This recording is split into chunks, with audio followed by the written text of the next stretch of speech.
ધોરણ 10 વિષય ગુજરાતી અપેક્ષિત પ્રશ્ન સંગ્રહ. મિત્રો, અપેક્ષિતના અંતમાં નમૂનાનું પ્રશ્નપત્ર આપ્યું છે. એના વિભાગ ડીનું આજે આપણે સોલ્યુશન મેળવીશું. વિભાગ ડી લેખન વિભાગ છે અને પરીક્ષામાં 20 માર્ક્સનું પૂછાશે એમાંથી, જેમાં નીચે આપેલી પંક્તિઓનો આશરે 10-15 વાક્યોમાં અર્થ વિસ્તાર કરો. 4 માર્ક્સનું રહેશે. 53મો પ્રશ્ન. અને એમાં 2 પંક્તિ આપેલી હશે. તમને જે આવડતી હોય તેવી કોઈ પણ એક જ પંક્તિનો અર્થ વિસ્તાર કે વિચાર વિસ્તાર આપણે કરવાનો છે. આવ નહીં, આદર નહીં, નહીં નયનોમાં ને તે ઘર કદી ન જઈએ, કંચન વર્ષે મેં. સામાન્ય અર્થ આપી દઉં છું કે આવકાર ના હોય, માન સન્માન આદર ના હોય અને આંખોમાં ને એટલે કે સ્નેહ ન દેખાતો હોય તેવા ઘરે કદી નહીં જવું જોઈએ. એટલે જેના ઘરે આપણે અતિથિ એટલે કે મહેમાન બનીને જઈએ અને આપણને જોઈને આપણને ઢંગથી આવકાર ન આપે, માન સન્માન ન આપે અને આપણને જોઈને એમની આંખોમાં પ્રેમ ન ઉભરાય તો તેવા ઘરમાં કદી ન જવું જોઈએ. પછી ભલે ને કંચન વર્ષે મેં, કંચન એટલે સોનું, વર્ષ સોનાની જેમ પૈસો હોય પણ એ ઘરમાં કદી જવું ન જોઈએ. આ તો મેં સામાન્ય અર્થ કહ્યો. તમારે અહીં સામાન્ય અર્થ લખવાનો છે ફકરો પાડીને, ત્યાર પછી સમજૂતી લખવાની છે અને છેલ્લે બોધ લખવાનો છે. આ રીતે તમારે વિચાર વિસ્તાર કરવાનું રહેશે. બીજી પંક્તિ છે, સફળતા જિંદગીની હસ્તરેખાઓમાં નથી હોતી, ચણાયેલી ઇમારત એના નકશામાં નથી હોતી. અહીં પણ હું સામાન્ય અર્થ આપી દઉં કે સફળતા જિંદગીની હસ્તરેખાઓમાં લખેલી નથી હોતી, કે હું મારા પ્રારબ્ધના ભરોસે એટલે કે નસીબના ભરોસે બેસી રહું તો મને જીવનમાં કશું મળવાનું નથી. આપણે પ્રારબ્ધવાદી નથી બનવાનું, આપણે મહેનતુ બનવાનું છે, શ્રમ કરવાનું છે. કોઈ પણ કાર્યને શ્રમ લાગી જશે તો એ કાર્યમાં સફળતા મળશે જ. ચણાયેલી ઇમારત એના નકશામાં નથી હોતી. જુઓ, તમે એન્જિનિયર આર્કિટેક્ટનો નકશો જો તો એમાં આપણને કશી સમજ નથી પડતી. એના અંદર કંઈ આપણને ચણાયેલી ઇમારત નથી દેખાતી, બરાબર? એટલે જે નકશામાં હોય છે એ ઇમારત આપણને નકશામાં દેખાતી નથી હોતી. એટલે કે પ્રારબ્ધના ભરોસે બેસી રહેવાથી સફળતા નથી મળતી. સફળ બનવા માટે મહેનત કરવું જ પડશે. અહીં જો આ એક દીકરીએ જવાબ લખ્યો જ છે. સામાન્ય અર્થ લખ્યો કે સફળતા હાથમાં રહેલી રેખાઓને આધારિત હોતી નથી, એવી રીતે ઇમારત ક્યારેક તેના નકશામાં હોતી નથી. આગળ જો સમજૂતી આપેલી છે. પ્રસ્તુત પંક્તિઓમાં પુરુષાર્થનું મહત્ત્વ સમજાવવામાં આવ્યું છે. માણસ જન્મે છે ત્યારે હાથમાં રેખાઓ લઈને જ જન્મે છે, પરંતુ એ રેખાઓ એના જીવનને સફળતા અપાવી શકતી નથી. કોઈની ભાગ્યરેખા લાંબી હોય તો તે બેસી રહે અને કામ ન કરે અને વિચારે કે મારી ભાગ્યરેખા લાંબી હોવાથી મારે કંઈ કામ કરવાની જરૂર નથી, મને બધી જ સુખ સગવડો મળી રહેશે. તો આ વાત તદ્દન ખોટી છે. પણ આ ભાગ્યરેખાને સાચી સાબિત કરવા માટે તો માણસે જ પરિશ્રમ કરવો પડે છે. તેનો સખત પરિશ્રમ જ તેના નામને સફળતાની તરફ લઈ જાય છે. રોટલી રડી લે, ખાઈ લે, પણ નિવાલો મીઠો તો આપણા ચાવવાથી જ થવાનો છે. આપણે માત્ર મોઢું ખુલ્લું રાખીને આકાશ તરફ જોયા કરીએ કે દાણો આવ તો એવું થવાનું નથી. આપણે હાથથી એક કોળિયો લેવો પડશે, મોઢામાં મૂકવો પડશે, દાંતથી ચાવવો પડશે અને ગળવો પડશે. એટલે દરેક કાર્યમાં મહેનત તો લાગવાની જ છે. પ્રારબ્ધના ભરોસે બેસાશે નહીં. ગુજરાતીમાં એમ પણ કહેવાય છે કે બેસાયેલાનું નસીબ બેસેલું રહે છે અને ઊભા રહેલું કામ કરનારનું નસીબ ઊભું થાય છે. આમ જીવનમાં જે વ્યક્તિ સખત પરિશ્રમ કરે છે, રાત દિવસ થાક્યા સિવાય અથાગ પરિશ્રમ કર્યા કરે છે, તેને સફળતા મળે છે. ખાસું લાંબુ વિસ્તૃત લખ્યું છે. અને બીજી પંક્તિનું પછી કે જેવી રીતે કોન્ટ્રાક્ટર કે એન્જિનિયર મકાન બાંધતા પહેલાં કાગળમાં એનો નકશો તૈયાર કરે છે અને પછી મકાન બાંધે છે.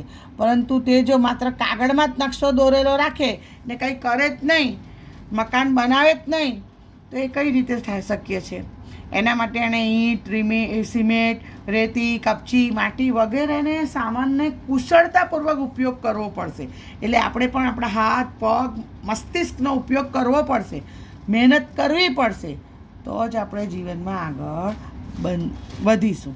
અને છેલ્લે બોધ લખ્યું છે કે જીવનમાં પરિશ્રમ વિના કાંઈ જ મેળવી શકાતું નથી. ઉદ્યમેની સિદ્ધ્યંતી કાર્યણીના મનોરથે નહીં સુપ્તસ્ય સિંહસ્ય પ્રવિશ્યંતી મુખે મૃગાહ. આગળ વધીએ. પ્રશ્ન નંબર 54 છે કે તમારી શાળામાં યોજાયેલ નિવૃત્ત થતા શિક્ષકના વિદાય સમારંભનો અહેવાલ આશરે 100 શબ્દોમાં લખો. અહેવાલ છે, 1 માર્કનો શીર્ષક રહેશે. અહીં ધ્યાન આપો, 1 માર્કનો શીર્ષક.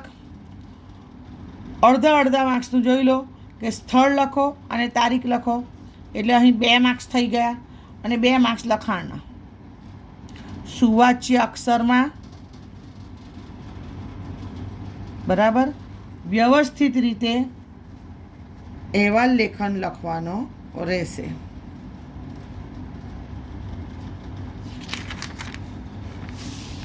ઘટના બનાવને હંમેશા યાદ રાખવાનું કે અહેવાલ જે ઘટના બની ગઈ છે કે જે પ્રસંગ બની ગયો છે એના ઉપર હોય. એટલે ભૂતકાળમાં ઘટના બની ગઈ છે અને એનો અહેવાલ આપણે આજે લખી રહ્યા છીએ.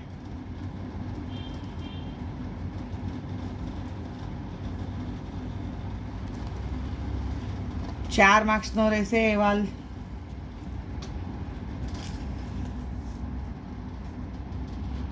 ખ્યાલ આવે છે ને અહેવાલ લખવાનું? પણ આ દીકરી અહીંયા લખ્યો જ છે, એ જોઈ લેવું તમારે. આગળ વધીએ છીએ. હવે પૂછાશે શું? તો કે સંક્ષેપીકરણ. હવે સંક્ષેપીકરણમાં ખાસ યાદ રાખવાનું કે સંક્ષેપીકરણના અંદર તમને એક ફકરો આપેલો હશે, બરાબર છે. હવે એ ફકરો કોઈક મોટા લેખકે, તત્વચિંતકે કોઈ પણ લખેલો હશે, બરાબર. તમારે શું કરવાનું છે? એનું સંક્ષેપ એટલે કે ટૂંકમાં લખવાનું છે. 1 માર્ક શીર્ષકનો અને 3 માર્ક્સ તમે આના અંદરથી જે ટૂંકાણમાં લખો છે તે. યાદ રાખો, નોર્મલી હું કાયમ બાળકોને કહેતી રહું છું કે ભાઈ સંક્ષેપ કરો, એટલે સંક્ષેપ એટલે ટૂંકું કરો. આપણે જે ફકરો વાંચીએ એમાં ઇમ્પોર્ટન્ટ લીટીના અંદર ટીક કરી નાખવાની અને પછીથી શક્ય હોય તો 4.5 થી 5.5 લીટીના અંદર તમારે સંક્ષેપીકરણ કરી નાખવાનું હોય છે, જે 4 માર્ક્સનું પૂછાશે. અહીંયા જવાબ નમૂના સ્વરૂપે આપ્યો જ છે.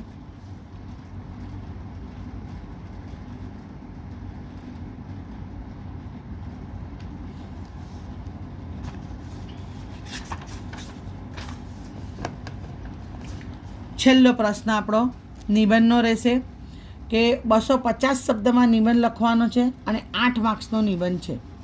250 શબ્દમાં અને 8 માર્ક્સનો. 3 આપેલા છે, 3માંથી જે આવડતો એ લખવાનો. અહીંયા નમૂના સ્વરૂપે આ દીકરીએ માતૃપ્રેમ લખ્યો છે, તો આપણે માતૃપ્રેમ નિબંધને જોઈએ. નિબંધ ભલે ગુજરાતી વિષયમાં પૂછાયો છે, પણ તમે એના અંદર પંક્તિ કે કોટેશન એ હિન્દી, અંગ્રેજી, સંસ્કૃત, અરબી તમને જે ભાષાના આવડતા હોય એ તમે લખી શકો છો. બ્લુ પેનનો ઉપયોગ કરવો અને પંક્તિને હાઇલાઇટ કરવું. અહીં જો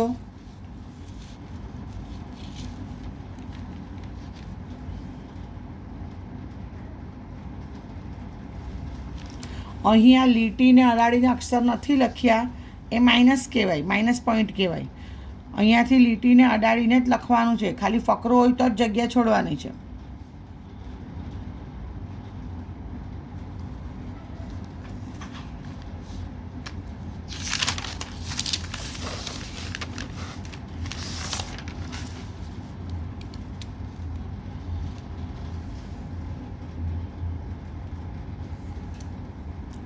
દોસ્તો, આશા રાખું છું કે મારા દ્વારા અપાયેલી આ સમજૂતી તમને ગમી હશે.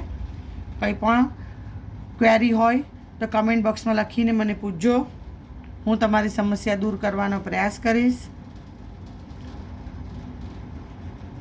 શક્ય છે કે બાળકે લખવામાં કંઈક કચાશ કરી હોય, કેમ કે આ ખાસ પરીક્ષાના સમય પર તમને લોકોને રાહત મળે અને કંઈક સોલ્યુશન મળી રહે એટલા માટે આ વિડીયો બનાવી રહી છું.